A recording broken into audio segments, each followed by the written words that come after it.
Boshqa aytyapti hozir gaz tushmaydi ham deyapti. Aka shu haqida bir video chiqaringlar aka iltimos. Ko'p obunachilarimizdan savol kelyapti. Yangi chiqqan Cobalt'ga gaz uстановка qilsa bo'ladimi yo bo'lmaydimi?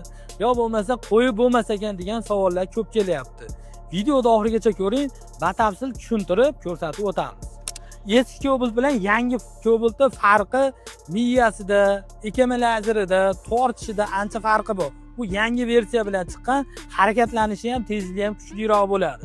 Keyin eski Cobalt'ga oddiy prostoy qilib gaz qo'ysangiz ham yuraverardi. Bunisi unaqa emas, faqat original narsalar bilan uстановка qilinsa yaxshi yuradi. Videoga like bosib turing, unga turib yurishlarni tekshirib beramiz. Ko'rib turibsizlar, mashina 100% gazga o'tgan, yurishi ideal darajada yuryapti. Eski Cobalt'ga qaraganda tezroq yuryapti. Sababi kompyuter o'zgargan bunda. Umuman muammo yo'q. Yurishini ko'rdilaring, benzindan umuman farqi yo'q.